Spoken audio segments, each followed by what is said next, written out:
अखंडमंडलाकारं व्याप्तं येन चराचरं तत्पदं दर्शितं येन तस्मै श्री गुरुवे नमः। अज्ञानान्धस्य लोकस्य ज्ञानाञ्जनशलाकया चक्षुरुन्मीलितं येन तस्मै श्री गुरुवे नमः। अध्यात्म विश्व विज्ञान यूट्यूब चैनल पर शंका समाधान सत्र में हम अपने सभी प्रिय पाठकों का हार्दिक स्वागत समादर करते हैं। इस अंक में संस्कृति क्या होती है, संस्कृति का स्वरूप क्या है, संस्कृति बनती कैसे है और हमारी अर्थात भारत भूमि पर प्राचीन काल से कौन सी संस्कृति है, उसके क्या लक्षण है, उसका क्या स्वरूप है, इस विषय में इस अंक में हम यथामति यथाशक्ति अपने प्रिय मित्रों का समाधान करने का प्रयास करेंगे। हमारे यहाँ जब नया बच्चा जन्म लेता है तो हम उसका नाम रावण नहीं रखते। रावण मुसलमान नहीं था, क्रिस्ती नहीं था, यहूदी नहीं था, वो तो बड़ा पंडित था। सोने की लंका जिसका राज्य था, जिसके पास सोने की लंका थी, और वो कितना बलवान होगा, कितना समृद्ध होगा, लेकिन कोई उसका नाम नहीं रखता क्योंकि रावण का जो चरित्र था वो लोगों को अच्छा नहीं लगता। रावण का चरित्र किसी को मान्य नहीं है, राम मान्य है, इसलिए बच्चे का नाम राम रखा जाता है। गरीब अकिंचन तपस्वियों के नाम रखे जाते हैं, जैसे अगस्त है, दधीची है, विश्वामित्र है, वशिष्ठ है, ऐसे भी नाम रखे जाते हैं जिनके पास कुछ भी नहीं था। बलिदान करने वालों के भी नाम रखे जाते हैं, चंद्रशेखर, भगत सिंह, ये नाम भी रखे जाते हैं। संतों के और साध्वियों के भी नाम रखे जाते हैं, नामदेव, तुकाराम, रविदास, कबीर, ये भी नाम रखे जाते हैं। और गार्गी, मैत्रेयी, अनुसुया, ये भी नाम रखे जाते हैं। इतिहास की प्रक्रिया में इन मान्यता प्राप्त विभूतियों की, इन मान्यता प्राप्त व्यक्तित्वों की एक मालिका तैयार होती है, और ये मालिका केवल इसलिए नहीं होती कि वो यहीं के रहवासी थे, वो इसलिए होती है कि उन्होंने किसी विशिष्ट जीवन मूल्यों को प्रकट किया था, अवलंबन किया था। वो उस जीवन मूल्यों को लेकर जिए और उन जीवन मूल्यों को लेकर उन्होंने बलिदान दिए। इसका अर्थ ये है कि किसी विशेष जीवन पद्धति पर आदर्श रखना ही संस्कृति होती है। हम अनेक वर्षों तक अंग्रेजों और मुगलों के गुलाम रहे, उनकी हमने गुलामी स्वीकार की, उसका पालन किया। जाते जाते मुगल और अंग्रेज जो आक्रांता थे, उन्होंने जाते जाते हमें क्या दिया? मुगलों ने हमें भीति दी, डर दिया, भय दिया, वो जो आज भी हमारे मन में बैठा हुआ है, जो निकल नहीं पा रहा। और अंग्रेजों ने तो हमारी संस्कृति को ही लुप्त कर दिया। पुरानी जड़ों से तोड़कर हमें आधुनिकता के नाम पर वो दिया जिसको प्राप्त करते ही हमारी बुद्धि भ्रमित हो गई और हम सब पाश्चात्य रंग में रंगने लगे। और इसका सबसे बड़ा यानी जो बुरा असर दिखने में आया वो हमारे आचरण में दिखा। हम आज न अपने आचार्यों, अपने गुरुजनों के प्रति कृतज्ञ है, न हम अपनी महान परंपराओं, हमारी महान संस्कृति के प्रति उत्तरदेह है। कुछ नहीं है, केवल हम एक पशु है और पशु अधिक से अधिक भोग प्राप्त करना चाहता है और अधिक से अधिक आनंद लेना चाहता है, मौज लेना चाहता है। उसे मौज लेने वाले को आनंद नहीं मिल सकता, और जिसे आनंद मिलता है उससे मौज नहीं मिलती। मौज क्षणिक होती है और आनंद सर्वकालिक। मित्रों, हमें अनेक प्रकार से अनेक दुविधाओं में डाला गया। कहा गया कि आर्य कहीं बाहर से आए हैं, यहाँ तो कुछ था ही नहीं, बाहर से लोग आते गए और कारवां बनता गया। तो फिर ये 4 वेद, उपनिषद और ये दर्शन शास्त्र क्या एक ही दिन में निर्मित हुए? क्या यहाँ कुछ नहीं था इससे पहले? यदि इससे पहले कुछ नहीं था तो ये इतना विराट ज्ञान कहाँ से आ गया? क्योंकि कोई भी ज्ञान जब निर्मित होता है तब उस पर अनुसंधान की प्रक्रिया होती है और वो धीरे धीरे धीरे धीरे अपने पूर्णत्व की ओर जाता है। इसका अर्थ ही यह है कि वेदों से भी कितने ही वर्ष पूर्व से यहाँ लोग रहते थे, सभ्यता थी, संस्कृति थी, लोग किसी जीवन मूल्य के लिए जीते रहते थे। लेकिन आज हम जो दृश्य देख रहे हैं वो दृश्य ये है कि हम सभी का अभ्यास कर रहे हैं। फ्रेंच राज्य क्रांति कब हुई, रशियन राज्य क्रांति कब हुई, हमें सब पता है। हमें विदेश यानी शेक्सपियर पता है, लेकिन हमें कालिदास पता नहीं है। इस प्रकार हम पाश्चात्य जगत में इतने रंग गए कि हमारे सांख्य, वेदांत, न्याय, ये सारे दर्शन शास्त्रों का अभ्यास केवल ऐच्छिक रह गया, उसे हम आवश्यक नहीं मानते। जो राष्ट्र संकल्पना है उसके पीछे भी एक विशेष संस्कृति का, एक विशेष आचार सरणी का, आचार संहिता का प्रभाव होता है। तो क्या संस्कृति गतिशील नहीं होती? अर्थात जो शाश्वत तत्व होते हैं वो कायम रहते हैं, लेकिन बाह्य आकार प्रकार क्या बदलते नहीं हैं? यदि जमा हुए जो पानी है वो धीरे धीरे सड़ने लगता है, उसमें से दुर्गंधी आने लगती है, और जो गतिमान प्रवाह होता है वो सतत प्रवाहित होता है, बहता रहता है। वो पहले था, आज भी है और आगे भी रहने वाला है। और इस प्रभाव से इस जगत के बाह्य संस्कृति में बदलाव हुआ, क्योंकि जो बदलते नहीं हैं वो समाप्त हो जाते हैं। हमारी संस्कृति समाप्त नहीं हुई, क्यों? क्योंकि वो रुकी नहीं, स्वयं में उचित परिवर्तन करती गई और उसका आत्मा कायम रहा, अर्थात उसकी जो जीवन धारा थी वो समाप्त नहीं हुई, वो बनी रही। इस आत्म तत्व से ही सभी परिवर्तनशील दुनिया में उसकी पहचान कायम हुई, और वो पहचान ऋग्वेद में इंद्र, वरुण और अग्नि, इन प्रधान देवताओं का उल्लेख है। लेकिन आज उनका एक भी मंदिर नहीं है। जिनके मंदिर और भक्त है वे शिव, विष्णु, देवी, गणपति, दत्तात्रेय, राम, कृष्ण, विट्ठल, इनके नाम ऋग्वेद में नहीं है। नई नई देवताएं निर्माण हुई है, और 50 वर्ष पूर्व संतोषी माता का नाम भी किसी ने सुना नहीं था, लेकिन आज उनके भक्तों ने उनके अनेक मंदिर बनाए हैं। लेकिन उसके लिए कोई भी पुराना मंदिर तोड़ा नहीं गया या तोड़ने की इच्छा नहीं जताई गई। जगह जगह पर साई मंदिर निर्माण हो रहे हैं। गुरुचरित्र और गजानन महाराज की ग्रंथों का, चरित्रों का पारायण वेद पठन के इतनी ही निष्ठा से और लगन से किए जा रहे हैं, और फिर भी उनका संबंध ऋग्वेद से नहीं है। संस्कृति का सातत्य और परिवर्तनशीलता, इसका ये विशेष उदाहरण है, विशेष आदर्श है।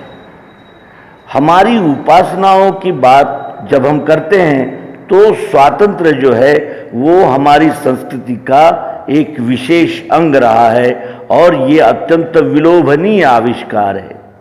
इसलिए डॉक्टर राधाकृष्णन ने एक स्थान पर कहा था कि हिंदुत्व ही हिंदू संस्कृति है और हिंदू संस्कृति ये एक जीवन मार्ग है। किसी भी विचारों में बंदिस्त ऐसा आकार नहीं है, वो गति है, स्थिति नहीं है, वो एक प्रक्रिया है, परिणाम नहीं है, एक विकासमान परंपरा है, साचेबंद साक्षात्कार नहीं है।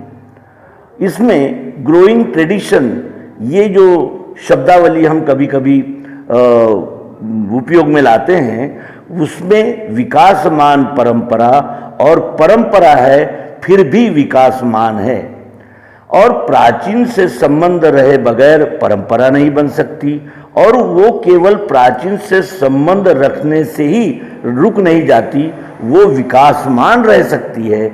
इसका ये आदर्श हमारी महान भारतीय संस्कृति ने इस विश्व के आगे रखा है। ये विकासमान संस्कृति है। यहाँ जो सिद्धांत बनते हैं उनको जांचा परखा जाता है और समय के अनुकूल उसमें परिवर्तन भी किया जाता है। इसलिए वो फंडामेंटालिस्ट नहीं बनती, और वो फंडामेंटालिस्ट रहने के लिए जो आवश्यक विचारों की एक स्थिर स्थिति होती है वो नहीं रहती। उसमें एक ही व्यक्ति, एक ही ग्रंथ, एक ही मत, एक ही पंथ, एक ही देवता, एक ही संत, इस प्रकार का बंदिस्त वातावरण नहीं रहता। सत्य की ओर जाने के अनेक मार्ग रहते हैं, ये हमारी संस्कृति ने माना है, और व्यवहार में भी ऐसे विभिन्न मार्गों से जाने वालों के लिए उन्होंने अपने दरवाजे खुले रखे और उनको सबको समाहित किया। क्यों? क्योंकि अपनी अपनी रुचि के अनुसार अपनी अपनी उपासना का मार्ग खोजना ये सबका विशेषाधिकार है, और इसमें कोई भी हस्तक्षेप नहीं कर सकता।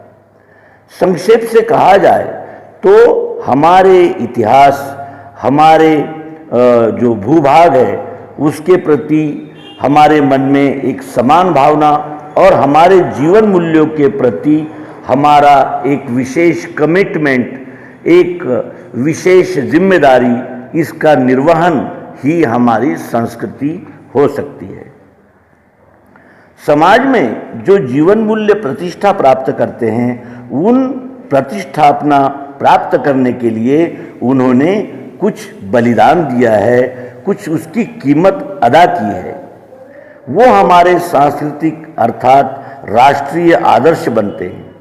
एक राजपुत्र का कल राज्याभिषेक होने वाला है, उस आनंद में रहते हुए उसकी सौतेली माँ कहती है कि तुम्हें अभिषेक नहीं होगा, 14 वर्ष के लिए तुम्हें वन में जाना होगा, और वो राजपुत्र अपनी सौतेली माँ की आज्ञा को शिरसावंध्य मानकर वन में प्रस्थान करता है।